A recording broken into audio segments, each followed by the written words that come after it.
दिल्ली के लोगों को झुलसाने वाली गर्मी परेशान कर रही है। बुधवार को भी खासी चुभन भरी गर्मी महसूस की गई। दिन भर आसमान साफ रहने व तेज धूप निकलने के कारण एनसीआर के लोगों का हाल बेहाल रहा।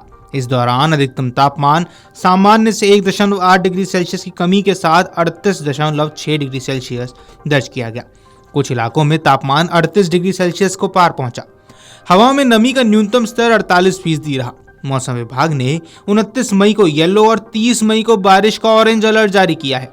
मौसम विभाग के मुताबिक गुरुवार को आसमान में आंशिक बादल छाए रहेंगे। शाम और रात के समय गरज के साथ बौछारें पड़ने की संभावना है। इस दौरान तेज हवाएं 40 से 50 किलोमीटर प्रति घंटे की रफ्तार से अस्थायी रूप से 60 किलोमीटर प्रति घंटा तक पहुंच जाएंगी। ऐसे में अधिकतम और न्यूनतम तापमान 39 से लेकर 28 डिग्री सेल्सियस के बीच रहने की उम्मीद है। मौसम विभाग के अनुसार मध्य क्षोभ मंडलीय पश्चिमी हवाओं में पश्चिमी विक्षोभ अपनी धुरी पर समुद्री तल से 5.8 किलोमीटर ऊपर बना हुआ है।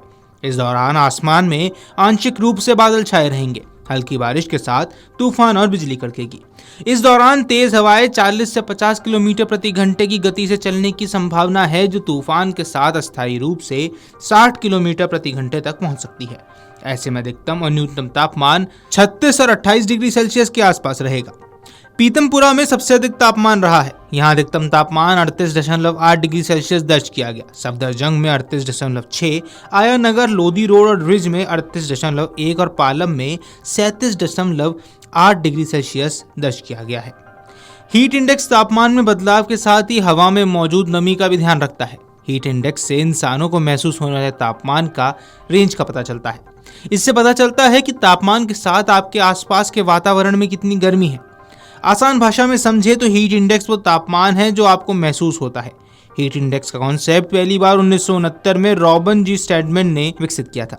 एक्सपर्ट्स के अनुसार बड़े तापमान के साथ ही नमी भी इंसान के शरीर पर असर डालती है। जब तापमान बढ़ना शुरू होता है तो शरीर खुद को ठंडा रखने के लिए पसीना निकालता है। वहीं जब वातावरण में नमी की मात्रा ज्यादा हो तो पसीना सूख नहीं पाता।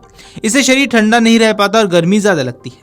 वहीं आपको बता दें कि इस बार देश में मई महीने में ही मानसून की दस्तक हो गई है। देश के दक्षिणी हिस्सों में लगातार भारी बारिश हो रही है। 2025 के मई महीने में भारत के कई राज्यों में हुई बारिश ने कई दशक के रिकॉर्ड ध्वस्त कर दिए हैं। साथ ही मई में गर्मी का एहसास कम हो रहा है। अब मौसम विभाग ने मानसून के पूरे सीजन को लेकर भी भविष्यवाणी की है। आईएमडी ने कहा कि देश में जून सितंबर की मानसून की स्थिति बेहतर होगी। मौसम विभाग के मुताबिक लंबी अवधि में औसत में देश में 106% तक बारिश होने की संभावना है। इससे भीषण गर्मी में सीजन में भी अधिकतम तापमान में गिरावट देखी जाएगी। गौरतलब है कि अप्रैल को जारी पूर्वानुमान में आईएमडी ने कहा था कि लंबी अवधि के औसत में 105% तक बारिश का अनुमान है। भारत का मौसम विभाग सामान्य से ज्यादा बारिश को अबव नॉर्मल मानसून करार देता है।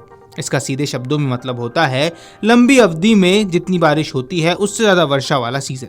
इसमें ध्यान देने वाली बात यह है कि जून सितंबर में मानसून सीजन के बीच वर्षा सामान्य से तो ज्यादा होगी, लेकिन ये बहुत ज्यादा नहीं होने वाली है। वहीं उत्तर प्रदेश में बृहस्पतिवार से अगले 3 दिनों तक पूर्व से पश्चिम तक गरज चमक के साथ बूंदाबांदी के आसार हैं। मौसम विभाग के मुताबिक इस दौरान इन जगहों पर 40 से 50 किलोमीटर प्रति घंटे की तेज रफ्तार से हवाएं भी चलेंगी। बूंदाबांदी से पारे में हल्की गिरावट आएगी और उमस भरी गर्मी से थोड़ी राहत मिल सकती है। बृहस्पतिवार के लिए प्रदेश व पूर्वी तराई इलाकों के 60 जिलों में तेज हवाएं चलने और गरज चमक के साथ बूंदाबांदी की चेतावनी जारी की गई है। लखनऊ के कई इलाके सुबह 8 बजे के करीब ठीक बरसात हुई। बुधवार को प्रदेश में पूर्व से पश्चिम तक कहीं भी लू जैसी परिस्थितियां नहीं रही, लेकिन उमस भरी चिपचिपी गर्मी ने लोगों को बेहाल किया है। पूर्वी हवा में नमी की मौजूदगी से अभ्यास गर्मी वास्तविक गर्मी से ज्यादा महसूस किया गया। आंचलिक मौसम विज्ञान केंद्र लखनऊ के वरिष्ठ वैज्ञानिक ने बताया कि 29 मई से प्रदेश में 2-3 दिनों के लिए बूंदाबांदी और हवाओं में तीव्रता और क्षेत्रफल का विस्तार देखने को मिल सकता है। वीडियो डेस्क अमरुजाला.com। अगर आप ये वीडियो YouTube पर देख रहे हैं तो हमारे चैनल को सब्सक्राइब कर बेल आइकन दबाएं और Facebook पर देख रहे हैं तो हमारे पेज को लाइक करें।